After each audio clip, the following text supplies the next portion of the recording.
Ladies and gentlemen, hello and welcome to the TTV News with some last events in our province, and now we come into details. Ladies and gentlemen, on the morning of August the 14th, the Secretary of the Provincial Party Committee, Chairman of the Provincial People's Council, Nguyễn Thành Tâm, chaired the August of 2023 regular meeting of the Standing Committee of the Provincial People's Council. The meeting reviewed a number of submissions of the Provincial People's Committee and commented on some important contents. The meeting reviewed a number of submissions of the Provincial People's Committee and commented on some important contents. Attending the meeting on the side of Provincial People's Committee, there also was Mr. Võ Đức Trong, standing Vice Chairman of Provincial People's Committee. At the meeting, the Provincial People's Committee submitted 6 proposals to the Standing Committee of the Provincial People's Council for consideration and comments. That is, the report on asking for opinions on promulgating the decision on standards and norms for using specialized materials and equipment for natural disaster prevention and control in the province, together with proposal to develop a number of resolutions, such as the resolution prescribes a number of policies to encourage compensation and site clearance in the province, resolutions stipulating policies to support the development of collective economy and cooperatives in the province in the period of 2023 to 2025. The resolution stipulates the investment content, the level of support to perform the tasks of research development, seed production to serve the restructuring of the province agriculture sector in the period of 2023 to 2030. The resolution stipulating the rate of environmental protection fee for mineral exploitation in the province, and the contents submitted by the Provincial People's Committee are evaluated as practical and suitable to local socio-economic development requirements. The Standing Committee of the People's Council has commented on a number of contents of the report and assigned the Provincial People's Committee to continue to complete the contents submitted to the specialized committees of the Provincial People's Council for verification. And ladies and gentlemen, among the submissions of the Provincial People's Committee, the report on the proposal to develop a resolution stipulating policies to support the development of collective economy and cooperatives in the province in the period of 2023 to 2025 have received much attention of the delegates. Accordingly, the Provincial People's Committee proposed to concretize regulations on policies to support the development of collective economy and cooperatives in the province, share part of the cost for cooperatives in the initial stage of collective cooperation, as well as help improve the human resources, improving competitiveness for cooperatives during the operation, in which the Provincial People's Committee proposed to stipulate the level of support for accommodation costs for the employees working at cooperatives who are sent for training, stipulating the level of salary support for employees graduating from colleges and universities and postgraduated working in the collective economic organizations,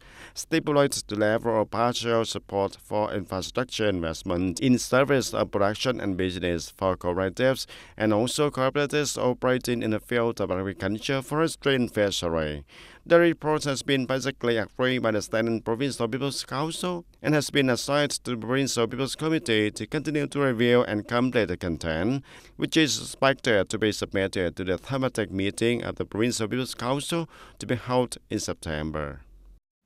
And ladies and gentlemen, after reviewing and commenting on a number of submissions of the Provincial People's Committee, the Standing Committee of the Provincial People's Council also considered and commented on the draft plan to carry out the collection of votes for the position holders appointed by the Provincial People's Council has elected.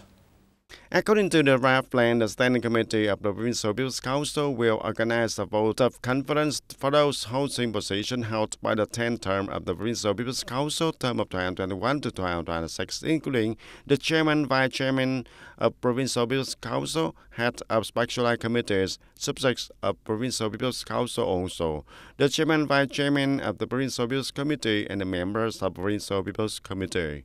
The credit rating levels for the respondents include 3 levels: high confidence, confidence, and low confidence. The Provincial People's Council will hold a vote of confidence once during the term at a regular meeting at the end of the year, expected in December, and the results of the vote of confidence will be publicized on the mass media for voters and the people to know the information.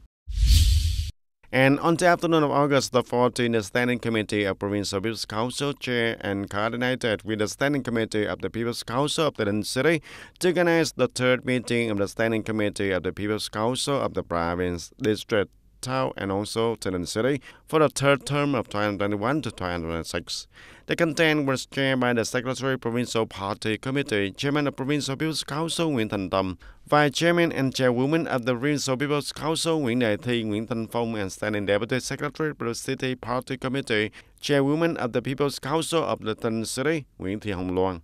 Speaking at the conference, Standing Vice Chairman of Provincial People's Council Nguyễn Đại Thi said, in recent years, the People's Council at all levels have had many changes in both content and operation methods. Monitoring is organized and carried out in a specific and scientific manner, focusing on important issues of concern to delegates and voters, and with the theme New Points in the Supervision of the People's Council at all levels. These two-level People's Council Standing Conference aim to create an opportunity for Standing Committee of the two-level People's Council to share and learn from good practices effectively to apply in its practice, especially in implementing the resolution of the National Assembly Standing Committee on Supervision Activities.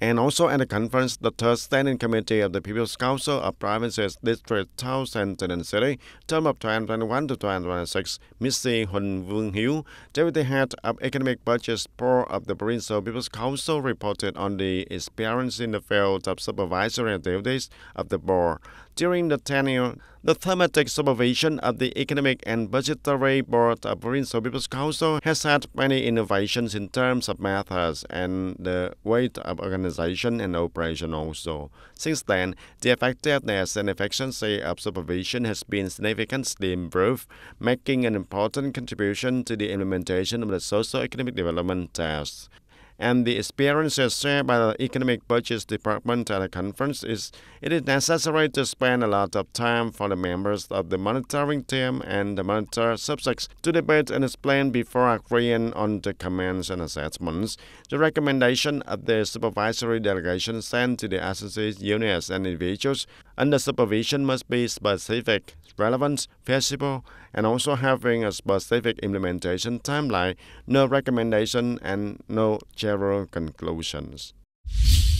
The People's Committee of TayNinhTV Province has just issued a plan on the implementation of raising awareness and responsibility in building, preserving the image and quality of tourism services in the province in the period of 2023-2025. Accordingly, the Provincial People's Committee proposed agencies and units to implement the office culture and the code of civilized tourism behavior to all officials, employees, households, and organizations. Relevant organizations and enterprises in the whole province deploy and launch civilized behavior campaigns in various forms, at the same time integrating the contents of tourism civilized behavior into training and vocational programs.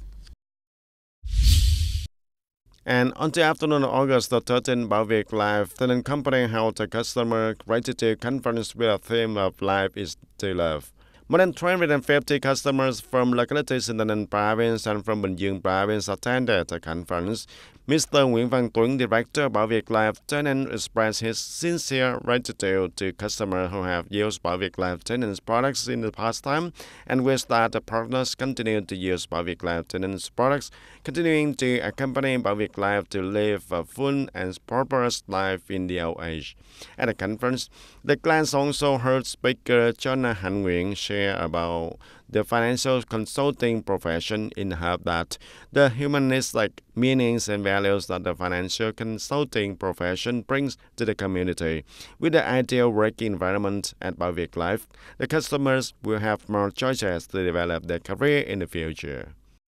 And ladies and gentlemen, from August the 8th, Decree number 42 will come into effect in TayNinhTV Province. The relevant units, namely the Provincial Post Office and the Provincial Social Insurance Agency, have been working closely to make the payment of the benefits to the benefit carriers fully and quickly. It's noted right in the morning of August the 14th at the points of payment of pensions, social insurance benefits, and monthly allowances of the post system of TayNinhTV Province, there was a large number of pensioners, social insurance benefits, and monthly allowances come to line up receive ordinal numbers to wait for their turn to carry out procedures to receive the benefits according to the new regulations. During the past time, it has also faced many difficulties, but so far, the state has tried to increase the pension for our subjects. And the retirees have found that it is a lot or a little, but they are also excited. What is the salary increase is exciting, supporting the family like that is a little higher life in the supporting. And for its salary increase, employees, actually retirees, are very excited, given such periodic salary increases is to keep up with the prices and ensure the life for the retirees also. I feel very happy to receive a pension under the new salary system. The regime is very accurate and fast, without waiting for long. In Tainan province, when the Government Decree number 42 officially took effect, it is directly affected more than 16,000 people receiving the pensions, the social insurance benefits and monthly allowances, with the amount paid in August is more than 110 billion Vietnam dong, in which the additional payment in July of 2023 is over 11.5 billion Vietnam dong. And the social insurance and post office have also strengthened the management of human resources and facilities also to ensure that the payment is fully and timely met to the beneficiaries. The post office has been rushing to prepare for the personal work as well as informing the owners and the retirees about the new payment time in the month, as well as preparing the envelopes in which the increased amount is prepared also. And we also prepare the amount of money received monthly by the retirees arranged for the timely payment on the first day as expected. The post office will pay from August the 14th to August the 25th, ensuring the guarantee the payment time is 10 days so that the retirees can receive their pensions in a timely manner in the month. According to regulation, the people receiving pensions, social insurance benefits, and monthly allowances can go directly to the payment points of the provincial postal system to receive the cash, or can also receive it via personal accounts called. And particularly in cases where the elderly, the lonely, or sick can't work, the provincial postal system will send staff to pay benefits right at home for the beneficiaries. And ladies and gentlemen, when it comes to El Nino year, experts say that there will not only be the possibility of a record-breaking heat wave and drought, but also the risk of unusually heavy rains or other events with a strong storm.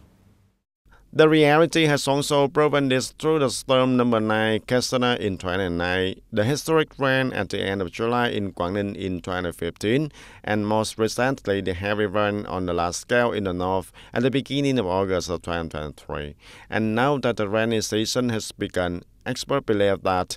there will still be many unusual heavy rains accompanied by dangerous weather phenomena with the unpredictable developments. And in just over a week, the amount of rain in the northern mountainous region has exceeded the total average rainfall of the whole August. According to experts, in addition to heavy rain after a long period of hot weather, it has increasingly caused the extremely dry soil layer to turn to extremely humid, and it has increased the possibility of landslides. Not only in the north, this year, rainy season in the Central Highlands and the South is also experiencing quite unusual developments when recently consecutively recorded rainfall in the new places exceeded historical values. Due to the tropical convergent band activity in the East Sea in the north combined with a strong activity prolonging the southwest monsoon, the second cause is due to the El Nino, but it's a big phenomenon for not every day, usually from 2 to 3 months delay after 2 to 3 months. So El Nino is the next time causing heavy rains for the highlands and the north in recent times. There are two types of anomalies here, namely the rainy process that lasts for many days, and the second is the intensity of rain. Heavy rain occurs in a short time. Rain is related to the weather system that produces upwelling currents, and if the upstream is extremely strong, the greater the agglomeration. The higher the amount of moisture, the more intense of rainfall. And also, according to experts, in the context of climate change, natural disasters also become irregular in appearance time. The location of occurrence is also gradually increasing, making forecasting is more difficult, and therefore the proactive prevention and control of natural disaster is always considered a decisive factor, helping to minimize the unfortunate damage that may occur. And ladies and gentlemen, that's all for the TTV News today. Thank you for joining with us and see you next time.